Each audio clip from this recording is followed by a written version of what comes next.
On Monday, Ms. Roberts and I were in agreement that we were going to try and find a resolution to this case. Ms. Roberts has conveyed to me just now her proposition for the resolution in this case.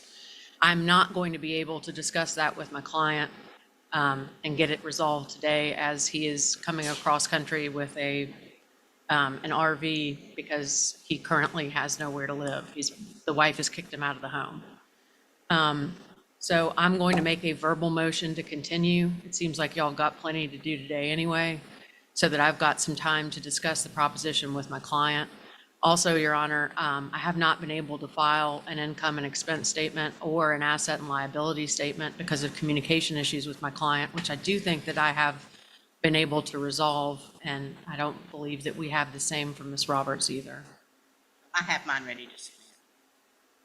Well, it sounds like to me, from what I'm told, that Mr. Van Voort, in your case, is going to take most of the day. And then after that, I have a case that's behind that, the Smithson versus Dixon, that has a number of motions. So it doesn't sound like we're going to get to your case. Your Honor, the only thing that I want to put on the record and make sure is that this is a situation where we had filed the divorce because there's some significant issues. It hasn't risen to the level where I felt it was appropriate to get an ex parte restraining order, but it could rapidly get that way. We appeared on Monday, wherein my client, the testimony would show that my client had said that her husband, Mr. Brown, had left and gone to South Carolina to be with his brother, and was continually texting and contacting and emailing about his mental state, and that he didn't know what he was going to do.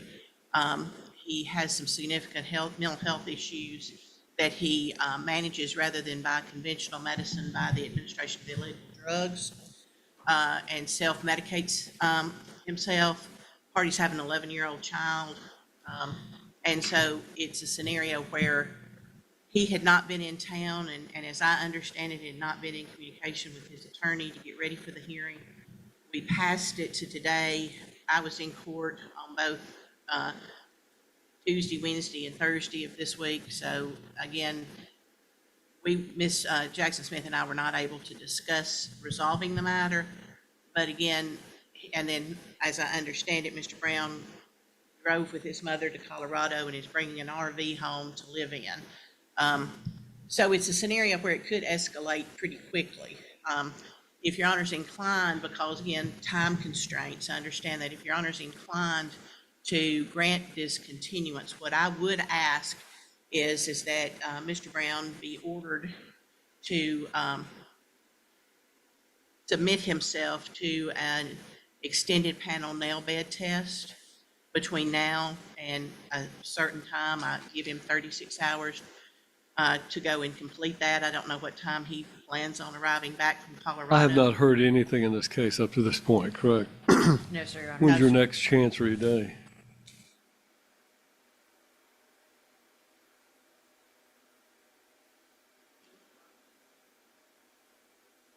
On what? That's next Tuesday. It's because I have to be in front of you in Ashland City on Monday, here on Tuesday, and then back in front of you on Wednesday. Again, Judge, I don't know that I can get it done that fast. All right. What's your next day after that? 11/6. I should be able to do that. 11/6. Judge, I apologize. I left my calendar in. All right. I tell you, you're not in front of me because I start the State versus Cordarius Godwin rape trial on the 6th here in Charlotte. So.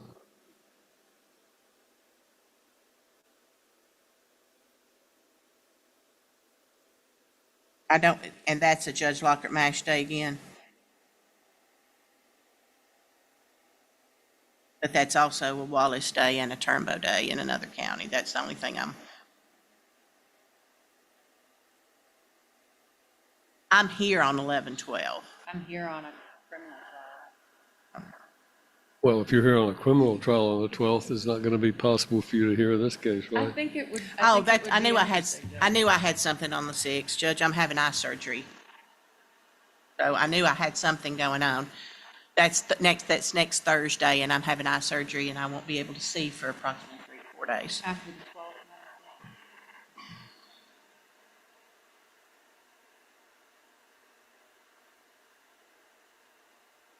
We have Marlin versus Marlin on the 25th of November.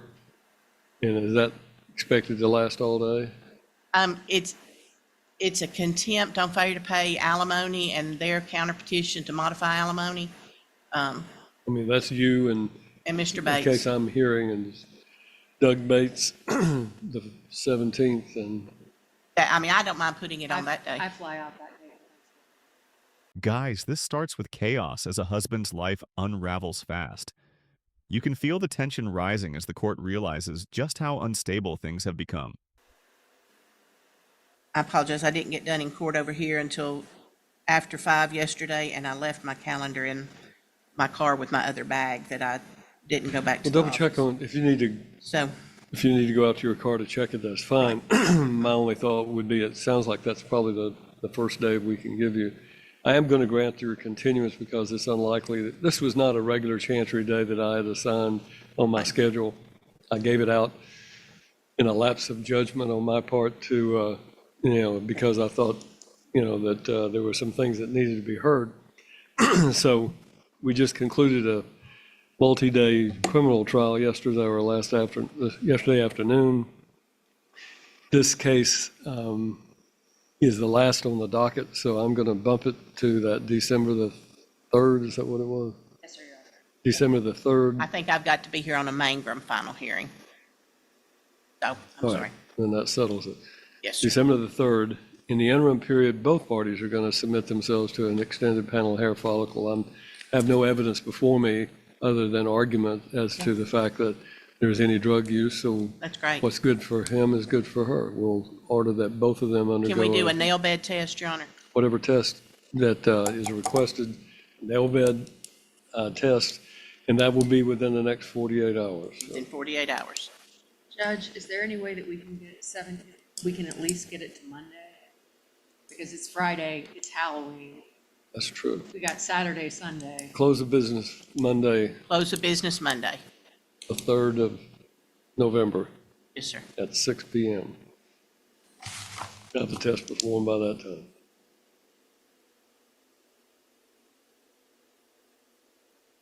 I'll do it. Thank you. Ms. Roberts is going to draw the order. Thank you, Your Honor.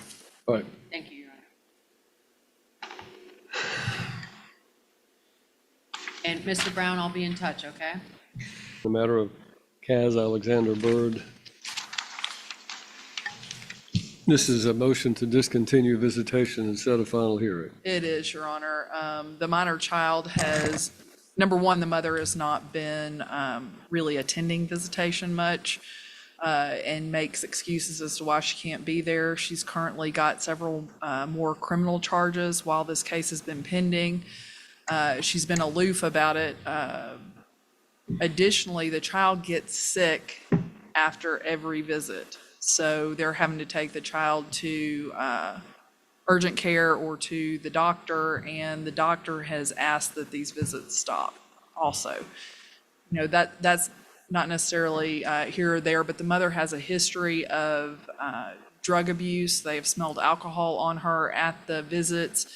And frankly, she's not here today, so we're asking that this court grant us the ability. You represent her, Ms. Rodel? Judge, I'm appointed to represent her. I'm not 100% certain what happened, Judge, but we received this motion to set. It was styled motion to set in a letter. It had a motion to set and discontinue visitation with it. I came here this morning believing this was just a motion to set. It was on my calendar as a motion to set. Ms. Honeycutt, a few days after, who represents the father, had sent out an email saying she couldn't be here and asked for alternative dates. But there's no record in my file where we forwarded this to my client. And I don't know that she knew to be here. I know Ms. Duke says that she included Ms. Bird on the certificate of service. I've talked to my assistant about it this morning after I realized there was more than just a motion to set on the docket, and she can't recall forwarding it, but it would be our practice at our office to forward these type motions with a cover letter to our client, and that is not in the file. The last email communication in our records are the one from Ms. Honeycutt, probably around October 7th or so, about the same time this would have been received in the mail. But I did try to call my client this morning. It goes to a disconnected number. The call wouldn't go through. And so that's my circumstances, Judge. I asked that the motion be continued to one day next week to give me an opportunity to probably go to her residence and try to find her. And right now, Judge, she has supervised visits. That's all she has. This is not unsupervised visitation. It's supervised. If I may briefly respond. You may, I also want to hear from Ms. Smith. Oh, She's the guardian Ms. ad Smith. litem, correct? She is, Judge. Well, what I know is what I've been told, and I actually have been involved with this case. I was a guardian ad litem in the dependency and neglect case, and I know Ms. Bird has always been, during the pendency of that, a little sketchy, and that's what I know. But I I definitely, think sketchy is a legal term, if I recall my Black's Law Dictionary, so. well, just look it up. But anyway, so like I said, I know what I've been told. I don't doubt that she's missed visits. She did that in the dependency neglect case. Are you, well, number one, I'm hesitant to suspend all contact between the mother and the child or children without some sort of evidence being presented to me. Are you prepared to do that today? We are prepared to do that today. I am sympathetic to Mr. Odell's position on this regarding whether or not his client received notice. But I will say, based on the fact that the mother's phone is disconnected and I sent notice to her last known address, I do that in any case that's ever been with the Department of Children's Services because that's what the department does. We are prepared to move forward today. I am When sympathetic. is she scheduled to have another visit? My clients offered her Saturday at 5, and she has not opened or responded to that email or text, I'm sorry. What do you have available next week? 11/2 is Sunday. Is that okay with y'all? 11/6. Oh, 11/6? Speak up. What about 11/6? You have a TPR, where is it here?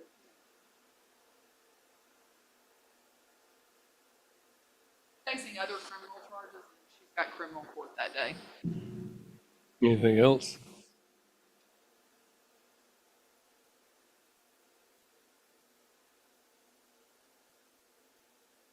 I've got to be in 2 other courts already that day.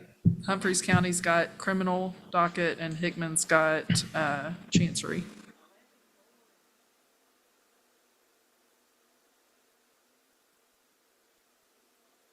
Hopefully 11/4. Yeah, 11/4 would be fine.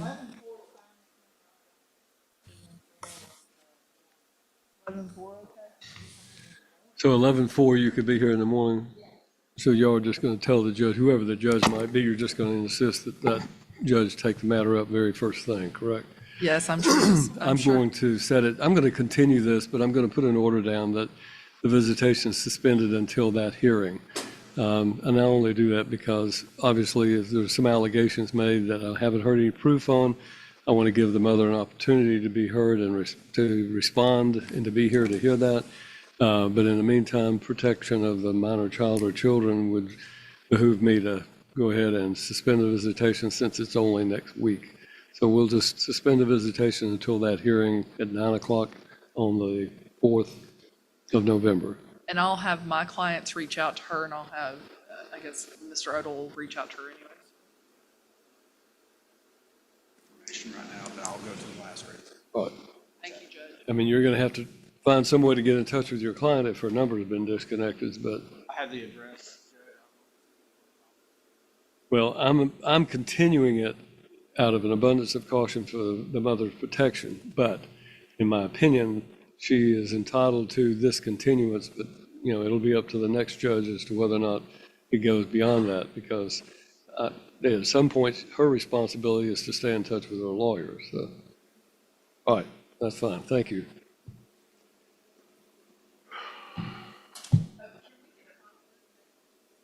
On this one?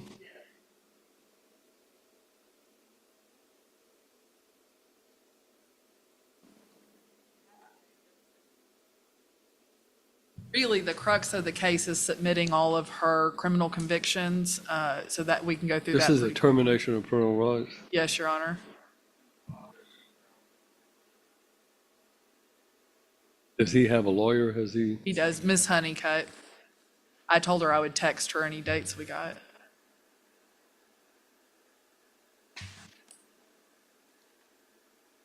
Who is that?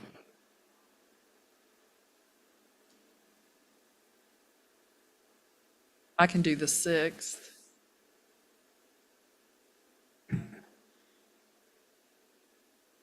Is there another date after that? Is there a date in March?